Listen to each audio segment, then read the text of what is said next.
Hello everyone, आज के इस वीडियो में हम लोग करने वाले हैं एनसीईआरटी सीरीज़ का डे 5, जहाँ पे हम लोगों ने क्लास 7 से साइंस विषय से शुरू किया था एनसीईआरटी सीरीज़ को। तो आज है हमारा चैप्टर 5। इससे पहले वाले वीडियोस में हम लोगों ने 4 चैप्टर कर लिया है। तो आज हम लोग करेंगे भौतिक एवं रासायनिक परिवर्तन। तो यहाँ पे हम लोग डीप स्टडी नहीं करने वाले हैं, चैप्टर के मेन कंटेंट को जानेंगे ताकि बुक नहीं भी पढ़े तो हमको इसका कॉन्सेप्ट क्लियर रहे। ओके, तो आइए स्टार्ट करते हैं। अगर वीडियो थोड़ी पसंद आए तो वीडियो को लाइक एंड चैनल को सब्सक्राइब करना बिल्कुल भी ना भूलें। तो चैप्टर का नाम है भौतिक एवं रासायनिक परिवर्तन। तो देखिए, हमारी डेली लाइफ में बहुत सारे परिवर्तन होते रहते हैं, जिसमें से भौतिक एवं रासायनिक दो मुख्य प्रकार के परिवर्तन हैं, तो उसको हम लोग पढ़ेंगे। ओके, तो सबसे पहले हम लोग भौतिक परिवर्तन को देखते हैं। तो भौतिक परिवर्तन क्या होता है? वह परिवर्तन जिसमें किसी पदार्थ के भौतिक गुणों, जैसे कि भौतिक गुणों में आ जाएंगे आकार, रंग, अवस्था में परिवर्तन हो जाता है, लेकिन इसमें नया पदार्थ नहीं बनता है। ओके, जैसे कि एग्जाम्पल में देखिए, हम लोग देखते हैं पानी का उबलना। जैसे पानी उबलता है तो इसमें जैसे लिक्विड से ये भाप में बदल जाता है ना, तो इसके जो है भौतिक गुणों में परिवर्तन तो हो जाता है, लेकिन पानी उबलता है तो ये दूसरा चीज़ तो नहीं बन जाता है ना। पानी तो पानी ही रहता है ना। उबलना या फिर जमना, बर्फ़ भी जमता है तो वो पानी ही तो रहता है ना। आगे देखिए, कागज़ का फाड़ना। जैसे कि हम लोग कागज़ का टुकड़ा करते हैं, ठीक है, तो कागज़ का टुकड़ा करेंगे तो कागज़ के शेप में तो चेंज हो जाएगा, लेकिन वो तो कागज़ ही रहेगा ना, कागज़ से कुछ और तो नहीं बन जाता है। तो देखिए, वही कह रहा है यहाँ पे कि किसी पदार्थ के भौतिक गुणों, जैसे कि ये सब गुण में परिवर्तन हो जाता है, लेकिन कोई नया पदार्थ नहीं बनता। ओके, और ये जो परिवर्तन है ये रिवर्सिबल होता है। ठीक है, रिवर्सिबल होता है मतलब जैसे कि बर्फ़ से हम लोग जल बना लेते हैं, फिर जल से दोबारा बर्फ़ बना लेते हैं ना। पानी को उबालते हैं तो ये भाप के रूप में जाता है, तो भाप से दोबारा पानी बन सकता है ना। इस प्रकार बहुत सारे भौतिक परिवर्तन हमारे जीवन में होते रहते हैं। ठीक है, तो आप लोग कुछ भौतिक परिवर्तन के एग्जाम्पल दे सकते हैं कॉमेंट सेक्शन में। अगला हम लोग देखते हैं रासायनिक परिवर्तन। ओके, तो इसमें क्या होता है, एक या एक से अधिक नए पदार्थ बनते हैं। ओके, जैसे कि भौतिक परिवर्तन में कोई नया पदार्थ नहीं बनता है, लेकिन रासायनिक परिवर्तन में नया पदार्थ बनता है। ठीक है, तो जैसे कि एग्जांपल में हम लोग देखते हैं भोजन का पाचन। तो भोजन के पाचन में क्या होता है, हम लोग भोजन जो ग्रहण करते हैं तो वो जब पच जाता है तो उसी रूप में नहीं ना रहता है, वो तो उसका तो अलग फॉर्म बन जाता है। तो ये रासायनिक परिवर्तन हुआ। फलों का पकना, अब फल पक गए हैं तो ये नया टाइप का पदार्थ बना है ना। जैसे कच्चे थे अब पक गए। अब देखिए, इस चीज़ को रासायनिक परिवर्तन को उल्टा नहीं कर सकते। जैसे कि फल पक गया तो वो पका हुआ जो फल है दोबारा कच्चा हो सकता है नहीं ना। लोहे में जंग लगना, लोहे में जंग लग जाता है तो उस लोहा को दोबारा ठीक नहीं कर सकते हैं, ठीक है, उससे बहुत क्षति होता है। तो लोहे में जंग लगना एक रासायनिक परिवर्तन है। ओजोन परत का अपघटन जो होता है वो भी एक रासायनिक परिवर्तन है। तो आया समझ में?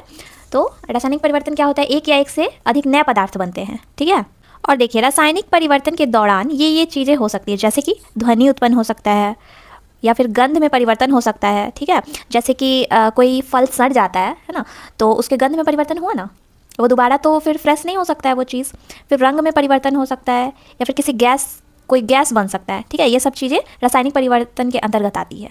आगे हम लोग पॉइंट देखते हैं, जैसे कि एक एग्जाम्पल दिया हुआ समीकरण के रूप में कि जब हम मैग्नीशियम को ऑक्सीजन की उपस्थिति में जलाते हैं, है ना, मैग्नीशियम का फीता, बुक में दिया हुआ ये एग्जांपल, मैग्नीशियम के फीते को ऑक्सीजन की उपस्थिति में जलाते हैं तो मैग्नीशियम ऑक्साइड बनाता है, यानी कि ये नया पदार्थ बनाता है। इट मीन्स ये रासायनिक परिवर्तन के अंतर्गत हुआ। ठीक है, किसी भी चीज़ का जलना जिससे उसमें उष्मा निकले तो वो रासायनिक परिवर्तन हुआ। ओके, तो रासायनिक परिवर्तन के आप लोग एग्जाम्पल दीजिए कॉमेंट सेक्शन में।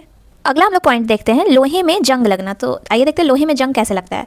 तो देखिए, जब लोहा ऑक्सीजन और जल की उपस्थिति में आता है, मतलब कि जल आप लोग वायु में जैसे नमी हो जाती है ना, तब लोहे में जंग लगता है। ठीक है, तो देखिए, वायु में ज़्यादा नमी हो तो जल्दी जंग लगती है। ठीक है, तो जंग कैसे लगता है पता चल गया, ऑक्सीजन और जल होना चाहिए जंग लगने के लिए। ठीक है, तो जैसे समुद्र के आसपास जिनका घर ये सब होता है तो लोहा का कुछ भी चीज़ रहता है तो वहाँ पे जल्दी जंग लगेगा। ठीक है, तो आगे देखते हैं, जंग लगता है तो जंग से बचने के लिए उपाय भी होगा, है ना, तो ये भी बुक में है। तो देखिए क्या होता है, जंग से बचने के लिए हम लोग क्या करते हैं, पेंट करते हैं, लोहे की चीज़ों को पेंट कर देते हैं, या फिर उस पर ग्रीस की परत चढ़ा देते हैं, या फिर गैल्वनाइजेशन के द्वारा भी लोहे में जंग लगने से बचाया जा सकता है। तो देखिए, गैल्वनाइजेशन क्या होता है। गैल्वनाइजेशन आगे हम लोग देखेंगे कि लोहे के ऊपर जिंक की परत चढ़ा दी जाती है, उसी को गैल्वनाइजेशन कहते हैं, और हिंदी में इसी को कहते हैं यशद लेपन। ठीक है, अगला पॉइंट है स्टेनलेस स्टील। ठीक है, तो ये क्या होता है, लोहे में कार्बन और क्रोमियम, निकेल तथा मैंगनीज जैसी धातु को मिलाकर बनाया जाता है। ठीक है, तो इसमें ना जंग नहीं लगता है। ओके, लोहे में क्या मिलाया जाता है, कार्बन, क्रोमियम, निकेल तथा मैंगनीज जैसी धातुओं को मिलाकर बनाया जाता है, इससे जंग नहीं लगता है। ओके, तो यह एक मिश्र धातु है और इसका उपयोग जैसे किचन में वैसे बर्तन ये सब बनाने का यूज़ में आता है, बहुत सारे मतलब चिकित्सा के क्षेत्र में भी होता है, फैक्ट्रियों में इसका यूज होता है ना। अगला पॉइंट है क्रिस्टलीकरण। तो क्रिस्टलीकरण एक भौतिक परिवर्तन होता है।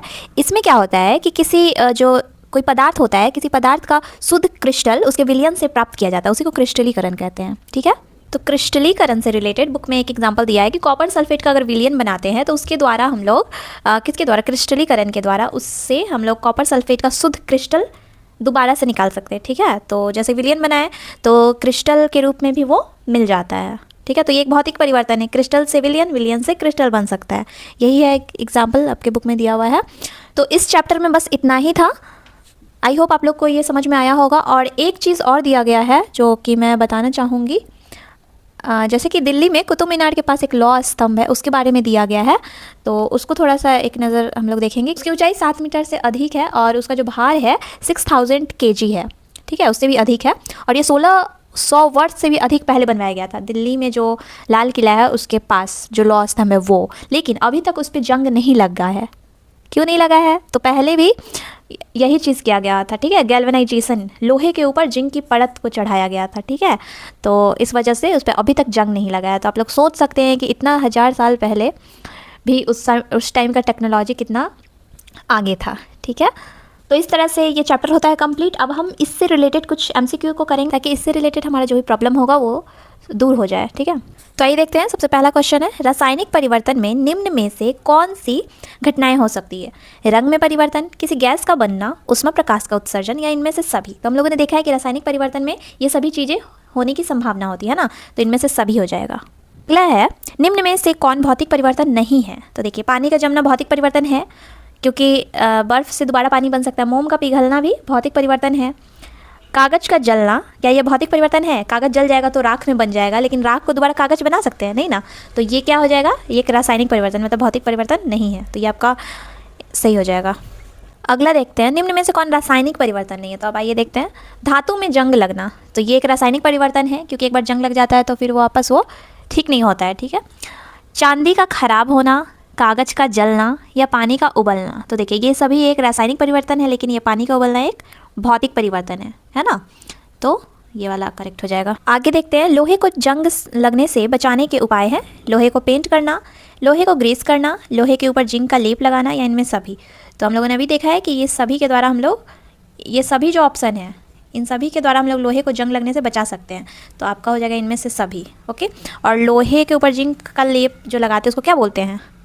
क्या बोलते हैं? गैल्वेनाइजेशन या यशद लेपन। ओके, आगे देखिए, स्टेनलेस स्टील एक क्या है? धातु है या अधातु है या मिश्र धातु है? इनमें से कोई नहीं। तो हम लोगों ने अभी देखा कि स्टेनलेस स्टील कैसे बनाया जाता है? लोहे में कार्बन या क्रोमियम, निकेल तथा मैंगनीज जैसी धातु को मिलाकर बनाया जाता है, तो ये एक मिश्र धातु है। ठीक है, बहुत सारे धातु को मिलाकर बनाया जाता है तो मिश्र धातु है। अगला है, ओजोन परत का अपघटन क्या है? तो हम लोगों ने देखा है ओजोन परत का अपघटन क्या है? रासायनिक परिवर्तन है ना। अच्छा, ओजोन परत क्या होता है? तो ओजोन परत होता है वायुमंडल में जो उपस्थित होता है परत, ठीक है, जो सूर्य से आने वाली जो प्रकाश होती है उसमें बहुत सारे हानिकारक पराबैंगनी किरण होती है, उससे बचाता है ये ओजोन परत। ओके, ये जो पराबैंगनी किरण है उसको सोख लेता है। ठीक है, आप लोगों ने इसके बारे में सुना ही होगा, बुक में थोड़ा सा था तो मैं इसको यहाँ पे मेंशन कर दी हूँ। ओके, अगला क्वेश्चन है, निम्नलिखित में से कौन सा भौतिक परिवर्तन है? तो आइए ऑप्शन देखते हैं। तो देखिए, भौतिक परिवर्तन बोल रहा है तो लोहे में जंग लगना रासायनिक परिवर्तन है। मैग्नीशियम रिबन का दहन, हम लोगों ने पता है ना, मैग्नीशियम फीता का जो जलता है ऑक्सीजन की उपस्थिति में, वो रासायनिक परिवर्तन है। मोमबत्ती जलना भी रासायनिक परिवर्तन है, लेकिन मोम का जो पिघलना होता है वो भौतिक परिवर्तन है। ठीक है, मोम पिघल गया तो दोबारा से वो सेट होकर मोम में कन्वर्ट हो सकता है। ठीक है, मोमबत्ती जलाना यहाँ पे है कि उसका तो फीता भी साथ में जलेगा ना, तो दोबारा से मोमबत्ती तो नहीं बनेगा उसका, इसलिए ये हो जाएगा मोम का पिघलना। अगला है, निम्नलिखित में से कौन सा रासायनिक परिवर्तन है? तो इसमें बहुत सारा यही क्वेश्चन पूछा हुआ है, कौन सा रासायनिक है या कौन सा भौतिक। तो आइए देखते हैं कौन सा रासायनिक परिवर्तन है। तारों का टिमटिमाना, ये सब्जियों को पकाना, या फलों को काटना, या पानी का उबलना। तो रासायनिक परिवर्तन पूछा है, तो देखिए यहाँ हो जाएगा सब्जियों को पकाना, क्योंकि सब्जियों को पका देंगे, ठीक है, पका देंगे उसको तो वो दोबारा से कच्चा नहीं हो सकता है ना, तो इसलिए वो रासायनिक परिवर्तन है। ओके, अगला है, रासायनिक परिवर्तन में शामिल हो सकते हैं केवल रंग में परिवर्तन, केवल तापमान में परिवर्तन, केवल गैस का विकास, या उपयुक्त में से कोई एक या सभी। तो देखिए इसमें हो जाएगा आपका सभी। ठीक है, रासायनिक परिवर्तन में ये सभी स्थिति पैदा हो सकती है, इसलिए उपयुक्त में से सभी हो जाएगा। अगला है, जब दूध दही में बदल जाता है तो निम्नलिखित में से कौन सा सत्य है? तो आइए देखते हैं, इसकी अवस्था तरल से अर्ध ठोस में बदल जाती है, जो कि सही है। यह रंग बदलता है, तो रंग तो नहीं बदलता है, तो वाइट ही रहता है ना। इससे स्वाद बदल जाता है, जो कि सही है। परिवर्तन को उल्टा नहीं किया जा सकता है, जो कि बिल्कुल सही है। दूध को अगर दही में कन्वर्ट कर देते हैं तो दही से दोबारा दूध तो नहीं बन सकता है ना, तो ये एक रासायनिक परिवर्तन है, तो ये भी सही है, ये भी सही है और ये भी सही है। इट मीन्स 1, 3 और 4, मतलब कि ऑप्शन नंबर 3 करेक्ट। अगला है, एक आदमी ने लोहे से बने अपने मुख्य द्वार को लोहे से रंगवा दिया। हाँ, यहाँ पे कुछ मिस्टेक है। एक आदमी ने लोहे से बने अपने मुख्य द्वार को पेंट से रंगवा दिया होना चाहिए, है ना। तो क्यों रंगवाया था? इसे जंग लगने से रोकने के लिए, तो बिल्कुल इसे धूप से बचाने के लिए, इसे सुंदर बनाने के लिए, या इसे धूल मुक्त बनाने के लिए। तो क्या होना चाहिए? तो देखिए क्या होना चाहिए, इसे जंग से बचाने के लिए ही और सुंदर बनाने के लिए, यही हो सकता है। अगला है, दिल्ली में कुतुब मीनार के पास लौह स्तंभ निम्नलिखित तथ्यों के लिए प्रसिद्ध है। इनमें से कौन सा तथ्य इसकी लंबी स्थिरता के लिए जिम्मेदार है? तो देखिए अभी हम लोगों ने दिल्ली के कुतुब मीनार के पास वाला जो लौह स्तंभ है उसके बारे में पढ़ा है। तो ऑप्शन में दिया हुआ है, यह 7 मीटर से अधिक ऊंचा है, जो कि सही है। इसका वजन 6000 किलोग्राम है। इसका निर्माण 1600 वर्ष से भी अधिक पहले हुआ था, मतलब उससे पहले। इतनी लंबी अवधि के बाद भी इसमें जंग नहीं लगी है। तो ये सभी ऑप्शन बिल्कुल सही है, लेकिन इसमें कह रहा है मतलब ये क्यों इतना प्रसिद्ध क्यों है? ठीक है, प्रसिद्ध इसीलिए है क्योंकि इतनी लंबी अवधि के बाद भी इसमें जंग नहीं लगी है। ठीक है, अगला क्वेश्चन देखते हैं, क्वेश्चन नंबर 13 को। गैल्वेनीकरण एक ऐसी प्रक्रिया है जिसका उपयोग निम्नलिखित में से किस में जंग लगने से रोकने के लिए किया जाता है? ठीक है, तो गैल्वेनीकरण में हम लोगों ने क्या पढ़ा है? गैल्वेनाइजेशन में, या फिर इसको यशद लेपन कहते हैं। तो उसमें क्या होता है? तो उसमें लोहे के ऊपर जिंक की परत को चढ़ाते हैं। तो किसको जंग लगने से रोकने के लिए? तो लोहा को, है ना। लोहे के ऊपर जिंक की परत को चढ़ाते हैं, उसी को गैल्वेनाइजेशन कहते हैं। अगला है, पहेली की माँ ने गर्म पानी में चीनी घोलकर गाढ़ी चीनी की चाशनी बनाई। ओके, ठंडा होने पर चीनी के क्रिस्टल अलग हो गए। यह इंगित करता है, क्या इंगित करता है? भौतिक परिवर्तन जिसे उल्टा किया जा सकता है, रासायनिक परिवर्तन जिसे उल्टा किया जा सकता है, या भौतिक परिवर्तन जिसे उल्टा नहीं किया जा सकता, या रासायनिक परिवर्तन जिसे उल्टा नहीं किया जा सकता। तो कोई भी जो जिसका क्रिस्टल बनता है तो वो एक भौतिक परिवर्तन है ना। क्रिस्टल बन भी गया तो उसको उल्टा किया जा सकता है ना। तो ये भौतिक परिवर्तन है जिसे उल्टा किया जा सकता है। ओके, अगला है, रासायनिक प्रतिक्रिया के लिए निम्नलिखित में से कौन सा कथन गलत है? गर्मी बाहर दी जा सकती है लेकिन कभी अवशोषित नहीं होती। ध्वनि उत्पन्न हो सकती है, रंग परिवर्तन हो सकता है, एक गैस विकसित हो सकता है। तो ये सभी सही है, ये वाला हो जाएगा आपका गलत। ठीक है, अगला है, 1 ग्राम कॉपर सल्फेट पाउडर में तनु सल्फ्यूरिक एसिड की 2 बूंदें डाली गई और फिर इसे घोलने के लिए थोड़ी मात्रा में गर्म पानी मिलाया गया। चरण 1, ठंडा होने पर सुंदर नीले रंग के क्रिस्टल अलग हो गए। दूसरे चरण में चरण 1 और चरण 2 है, तो आपको बताना है ये क्या है। ठीक है, तो मतलब कौन सा परिवर्तन है? तो दोनों ही यहाँ पे क्रिस्टल बन रहा है ना, तो ये भौतिक परिवर्तन हो जाएगा। ओके, तो क्या हो जाएगा आपका ऑप्शन नंबर 3, दोनों ही भौतिक परिवर्तन है। ओके, तो इस तरह से आपका आज का चैप्टर होता है कंप्लीट। हम लोगों ने एमसीक्यू भी कर लिया है, जिससे आपका कॉन्सेप्ट भी क्लियर हो गया होगा। तो अगर आपको वीडियो थोड़ा भी हेल्पफुल लगा हो तो प्लीज़ वीडियो को लाइक एंड चैनल को सब्सक्राइब जरूर कीजिएगा। तो मिलते हैं नेक्स्ट वीडियो में, तब तक के लिए बाय एंड राधे राधे सभी को।